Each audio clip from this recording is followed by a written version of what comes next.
জেনে রাখবেন, লীলা মানেই কিন্তু জীব শিক্ষা। ভগবান যত যত লীলা করেছেন সব কিছুর মূলে কিন্তু জীবকে শিক্ষা দেওয়া। তাহলে এখান থেকে আমরা একটা জিনিস জানতে পারলাম মা, যে দীক্ষা যদি না হয় তাহলে কিন্তু ভগবানের সেবা, আমরা যে সেবা দেব, তাকে যে সেবা দেব, আমাদের সেবা তিনি কিন্তু গ্রহণ করবেন না যদি মন্ত্র গ্রহণ না করি। আমরা সেবা দিচ্ছি বটে, কিন্তু গুরু কৃপা যদি না হয়, গুরু কৃপা না হলে কিন্তু শাস্ত্রী বললেন কৃষ্ণ কৃপা জগৎময়, গুরু কৃপা কোনো কোনো ভাগ্যবান ভাগ্যবতীর হয়। যদি তোমার গুরু কৃপা হয় তবেই কিন্তু গোবিন্দ সন্তুষ্ট হবে, তাই না? তাই আগে মন্ত্র নিতে হবে, অবশ্যই মন্ত্র নিতে হবে। এবার দেখুন, লালা কিন্তু ভোগ নিবেদন করতে পারছে না যেহেতু তার দীক্ষা হয়নি, তাই দ্বিতীয় পূজারীকে রেখেছে ওই ভগবানের সেবা দেওয়ার জন্য। আর লালার সেখান থেকেই দুঃখ মনে, যে আমি কি এমন অপরাধ আমার যে আমি নিজে হাতে প্রভুর সেবা দিতে পারছি না। ভিক্ষা তো প্রতিদিনই আমি করি, কিন্তু নিজে হাতে প্রভুকে কবে সেবা দেব? প্রতিদিন কাঁদে, চোখের জলে বুক ভাসিয়ে কাঁদে, দাঁড়ে দাঁড়ে ভিক্ষা করে, কিন্তু নিজে হাতে সেবা দিতে পারে না বলে মন্দিরের সামনে বসে ভগবানের দিকে তাকিয়ে চোখের জলে বুক ভাসিয়ে কাঁদে। একদিন হঠাৎ করে লালার কি মনে হলো, পূজারীকে বলছে, পূজারী আর আমি ভিক্ষায় যাব না, আজ আমার ভালো লাগছে না। শোনো পূজারী, আমি ওই গুহার মধ্যে গিয়ে একটু ভজন করব, তুমি মন্দিরে ভোগ নিবেদন করে আমাকে একটু প্রসাদ দিয়ে আসবেন, কেমন? বেশ। লালা কি করেছে, পূজারীকে সব কিছু বলে নিজে চললেন গুহার মধ্যে। গুহার ভিতরে গিয়ে দৃঢ় প্রতিজ্ঞা করলেন, কি এই রইলাম গুহার মধ্যে বসে, আর আমি বাইরে বেরোবো না। শুনেছি তোমাকে ডাকলে নাকি তুমি সাড়া দাও। আমি জানি না কোন অপরাধের কারণে আজও আমি তোমার দেখা পেলাম না, জানি না আমার কি অপরাধ, নিজে হাতে তোমায় সেবা দিতে পারি না। হে দয়াময়, তুমি তো কাঙালের হরি, তুমি তো ভক্তের ভগবান, আর কতদিন তোমার অপেক্ষায় রাখবে আমায়? এই গুহার মধ্যে বসে আমি ভজন করব, তোমার যদি কৃপা হয় তুমি আসবে, না হলে এই গুহার মধ্যেই আমি প্রাণ ত্যাগ করব। ভজনে বসেছে লালা, আর এদিকে মন্দিরের পূজারী ভোগ নিবেদন করে চিন্তা করছে, তাই তো লালাকে প্রসাদ দিয়ে আসতে হবে। প্রসাদের থালা নিয়ে যেই না বাইরে পা রেখেছে, হঠাৎ ঝড় বৃষ্টি। ভগবানের কিছু লীলামা, তিনি কিন্তু সেই ভক্তকে গুহা থেকে বাহির করবেন বলে আজকে এই লীলা তিনি করছেন। কারণ ভক্ত তো প্রতিজ্ঞাবদ্ধ যে গুহা থেকে আর সে বেরোবে না, এখন তার বোঝা তো ভগবানকে বইতে হবে। ভক্তকে গুহা থেকে বের করার জন্যই তিনি ঝড় বৃষ্টি দিলেন বৃন্দাবনে। পূজারী মনে মনে চিন্তা করছে, এত বৃষ্টি কি করে যাব আমি গুহার ভিতর, বৃষ্টি বন্ধ হোক তারপরে যাব। এই ভেবে প্রসাদের থালাটা বারান্দাতে রেখে ভিতরে ঢুকে গেছে। আর ভগবান ভক্তকে গুহা থেকে বাহির করবার জন্য তিনি পূজারীর রূপ ধারণ করে সেই ঝড় বৃষ্টি মাথায় নিয়ে যাচ্ছে ভক্তের কাছে প্রসাদের থালা নিয়ে। যখন যাচ্ছে বা বৃষ্টির মধ্যে দিয়ে ভিজতে ভিজতে যাচ্ছে গোবিন্দ ভক্তকে বাহির করবে বলে। কিভাবে বাহির করছে দেখুন, যত ভিতরে ঢুকছে তত ভজন শুনছে, ভক্ত গাইছে, রাধে কৃষ্ণ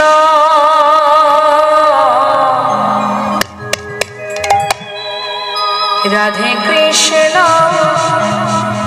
গোবিন্দ গোপাল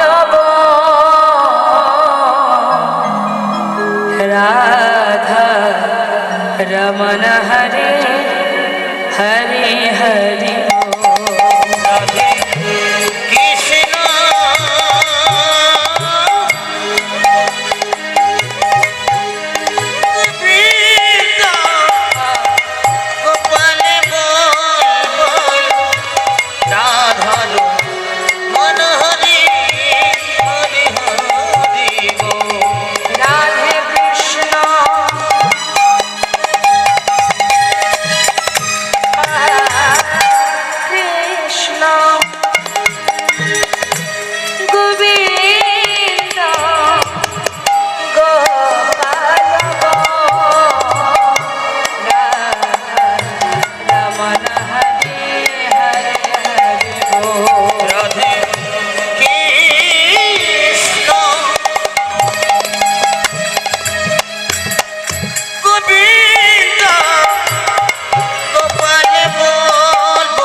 থালা নিয়ে গুহার ভিতরে ঢুকে ডাকছে লালা।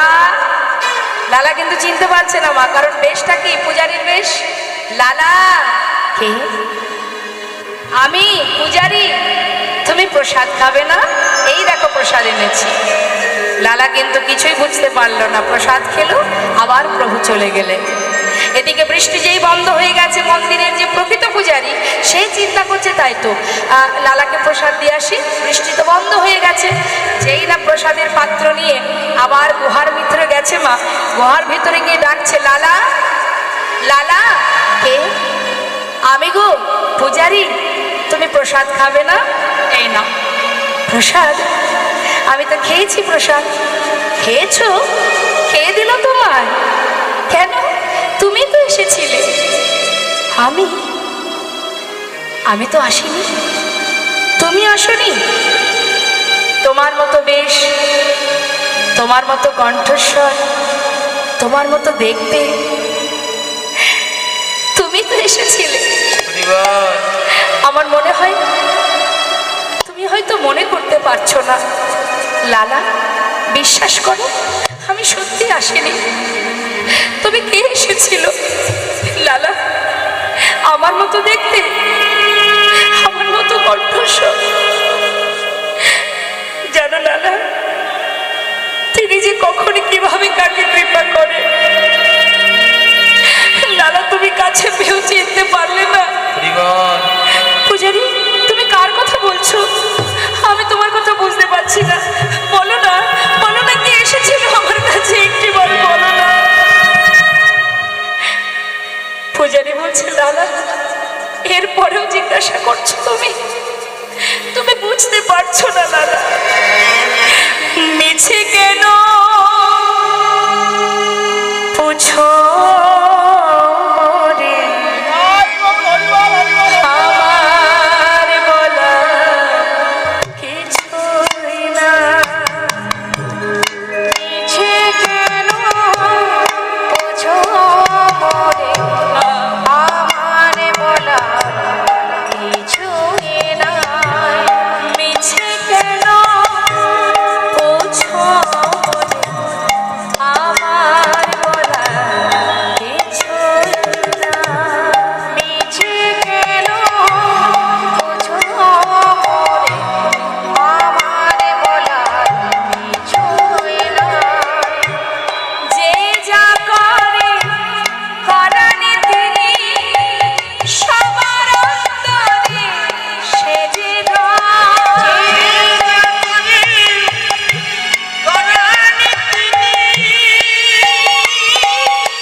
গুহা থেকে বাইরে বেরিয়ে ছুটতে ছুটতে লালা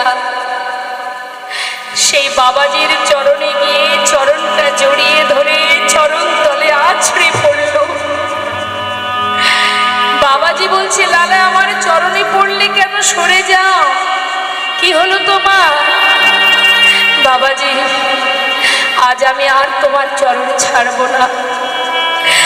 আজ তোমায় বলতেই হবে, তুমি কেন আমায় দীক্ষা দিলে না? কেন? কি অপরাধ আমার? কেন তুমি দীক্ষা দিচ্ছ না? জানো বাবাজি, তাকে কাছে পেয়েও হারিয়ে ফেলেছি। বাবাজি, আজ তুমি আমায় বলো, কেন তুমি দীক্ষা দিচ্ছ না? কি অপরাধ আমার? বাবাজি বলছে, লালা ফিরে যাও, এখনো তোমার দীক্ষা দেওয়ার সময় হয়নি। বাবাজি, যত সময় তুমি না বলবে আমি তোমার চরণ ছেড়ে কোথাও যাব না। আগে বলো, তুমি কি অপরাধ আমার? লালা, শুনবে তুমি? তোমার অপরাধটা কি শুনবে? তাহলে শোনো। তোমাকে বলেছিলাম তুমি সবার ঘরে ভিক্ষা করবে, প্রত্যেকের ঘরে ঘরে যাবে। তুমি ভিক্ষা করেছো, কিন্তু একজনের ঘরে তুমি যাওনি, সে হলো জগৎ শেঠ। কেন যাওনি লালা? বাবাজি, ওদের সঙ্গে আমাদের পুরানো একটা দ্বন্দ্ব আছে, তাই আমি যাইনি।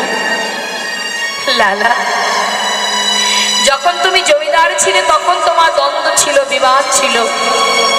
এখন তো তুমি আর জমিদার নও, তোমার জমিদারিও আর নেই, তাহলে বিবাদ দ্বন্দ্ব কেন থাকবে? লালা, যাও, হৃদয় থেকে হিংসা, ক্রোধ, লালসা, কামনা, অহংকার সর্বস্ব ত্যাগ করো, তবেই তো তুমি কৃষ্ণের পরম ভক্ত হতে পারবে।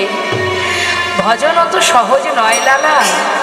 যার সঙ্গে তোমার দ্বন্দ্ব আছে, বিবাদ আছে, তার বাড়িতে গিয়ে মাথা নত করে এক মুষ্টি তণ্ডুল ভিক্ষা করে নিয়ে এসো।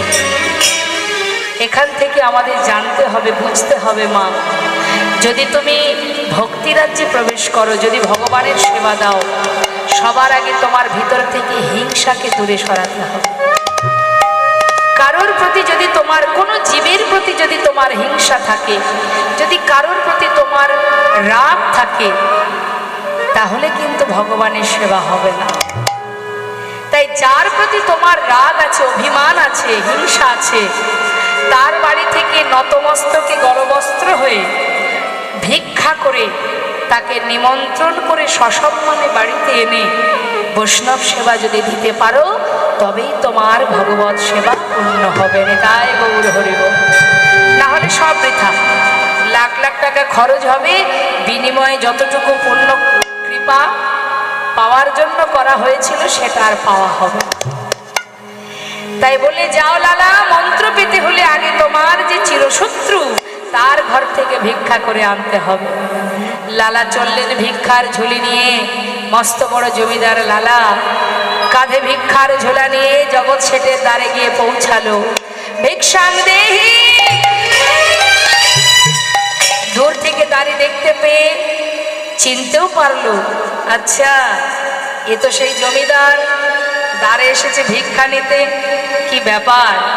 বেশি কিছু জানার চেষ্টা না করে তাড়াতাড়ি করে ঘর থেকে কিছু দামি রত্ন নিয়ে লালার কাছে এসে বললেন, ভিক্ষা নেবে? বেশ। সেই দামি রত্নগুলো নিয়ে যখন ভিক্ষার ঝোলায় দিতে যাবে, লালা বলে উঠলেন, শোনো দাঁড়ি, আমি তোমার কাছ থেকে ভিক্ষা নেব না। যে তোমাদের জমিদার তাকে একবার ডেকে নিয়ে এসো। আর যেগুলো তুমি এনেছো আমার কাছে, আমি তো এ ধন নিতে পারবো না। আমি ধনের ভিখারি নয় গো, আমি ধনের ভিখারি আমি ধনের ভিখারি নই গো, আমি ধনের ভিখারি নই। চাই গো যে আমি এক মুষ্টি ভিক্ষা, চাই গো যে আমি এক মুষ্টি ভিক্ষা, চাই গো যে আমি এক মুষ্টি ভিক্ষা, চাই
থেকে ভিক্ষা নেবে না, তাহলে বাবুকে ডাকতে হবে।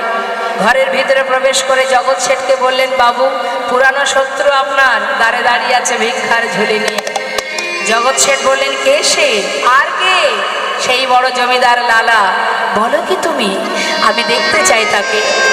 যখনই কিনা দাড়ির হাত ধরে জগৎ শেঠ সদর দরজায় এলো মা, লালার সর্ব অঙ্গে হরিনাম কৃষ্ণ নাম লেখা, কাঁধে রয়েছে ভিক্ষার ঝোলা, চোখে কৃষ্ণ প্রেমের বাড়ি।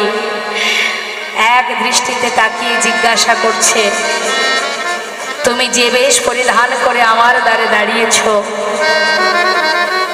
একটু বলবে এটা তোমার আসল বেশ নাকি কোনো ছলনা? কোনো ছলনা নয় তো? তখন লালা বলে উঠলেন, না না, আসিনি আজ তোমার কাছে বন্ধু কোনো ছলনা,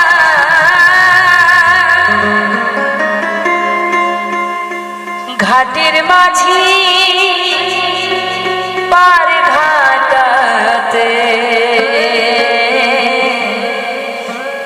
ডাকছে আমার।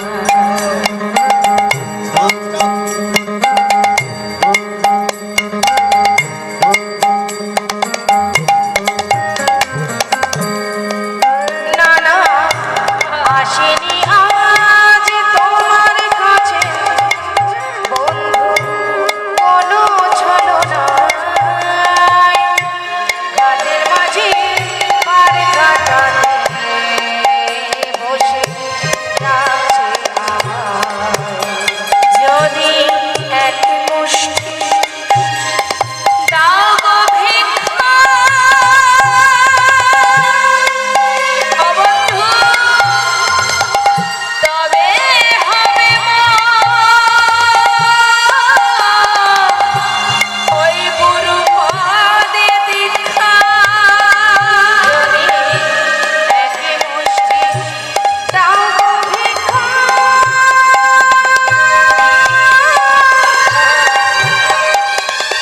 তবে হবে মন গুরু পদে দীক্ষা। যাই গো আমার বেলা হয়ে যায়, যাই গো আমার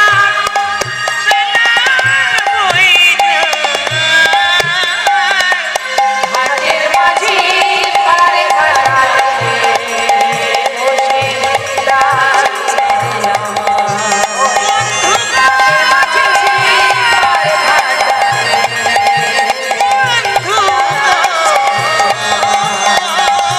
ঘাটের মাঝি পার ঘাটাতে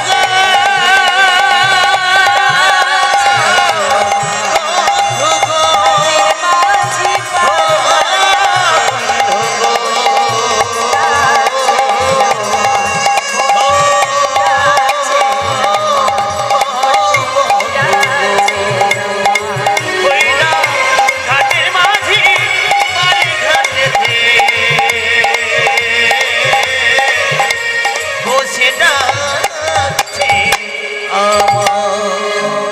জগৎ শেঠ কোনো কথা না বলে এক মুষ্টি তন্ডুল লালার ভিক্ষার ঝোলায় দিল।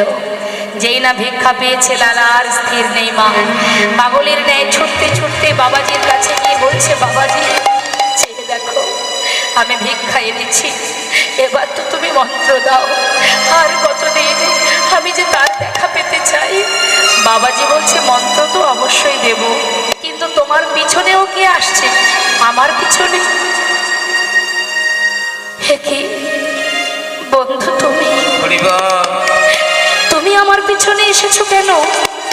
জগৎ শেঠ বললেন, লালা, তুমি যখন আমার দ্বারে গিয়ে বললে পার ঘাটার মাঝে পারে দাঁড়িয়ে আছে, তোমার জীবন বেলা বয়ে যাচ্ছে, তোমাকে এক মুষ্টি তন্ডুলে দেওয়ার পর আমি আর ঘরে যেতে পারলাম না। আমারও যেন মনে হলো, তোমার যদি জীবন বেলা বয়ে যায়, আমারও তো জীবন বেলা বয়ে যায়। তাই তোমার পাছু পাছু তুমি একটি বারও আমার দিকে চাইলে না, কিন্তু আমি তোমাকে স্মরণ করে তোমার পাঁচে পাঁচে ছুটে এসেছি বন্ধু, একটিবার তোমার সঙ্গী করে নাও আমায়। চেয়ে দেখো আমি সর্বস্ব পরিত্যাগ করে এসেছি। বাবাজি, ও সেই বন্ধু যার ঘরে ভিক্ষায় গিয়েছিলাম, সর্বস্ব ত্যাগ করে এসেছে। তুমি ওকে কৃপা করো। বাবাজির কাছ থেকে দুই বন্ধু একসঙ্গে মন্ত্র গ্রহণ করলো। যেই না মন্ত্র পেয়েছে মা, আর নিজের মনকে স্থির রাখতে পারছে না। কতক্ষণে গোবিন্দের শ্রীবদন দর্শন করবে। পাগলের ন্যায় পথে পথে ঘুরছে বৃন্দাবনের অলিতে গলিতে, কৃষ্ণ কৃষ্ণ কৃষ্ণ। একটিবার বলো প্রভু, কেমন করে তোমাকে ডাকবো, কিভাবে তোমায় ডাকবো? আমি কেমন করে ডাকব প্রভু, বলে দাও আমায়। তুমি বলে দাও আমায়। আমি কেমন করে ডাকিব প্রভু, বলে দাও আমায়, বলে দাও আমায়। আমি কেমন করে ডাকব প্রভু, বলে দাও আমায়। একবার বলে দাও আমায়। কেমন করে ডাকব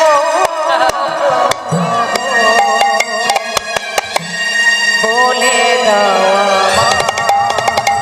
তুমি বলে দাও আমায়।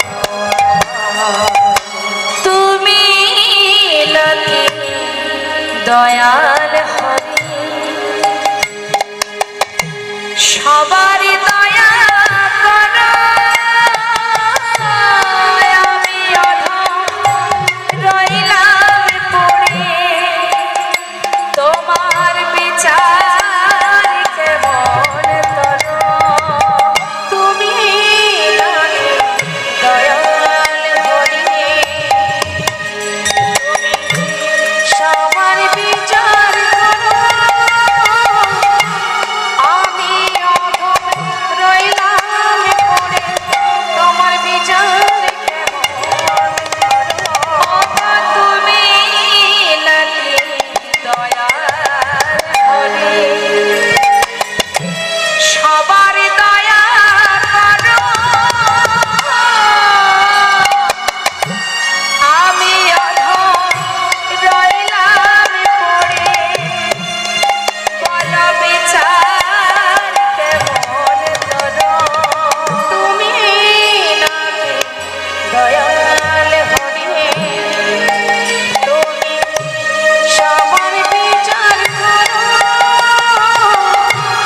আমি অধম রইলাম পড়ে, তোমার বিচার কেমন করো। আমি কেমন করে ডাকবো ডাকিব প্রভু, বলে দাও আমায়। এবার বলে দাও তোমার নাম ধরে ডাকিব প্রভু, বলে দাও আমায়, একবার বলে দাও আমায়। তোমায় কেমন করে ডাকিব প্রভু, বলে দাও আমায়, তুমি বলে দাও আমি কেমন করে ডাকবো, বলে দাও আমায়। তুমি বলে দাও আমায়। পথে পথে গোবিন্দকে ডাকতে ডাকতে মা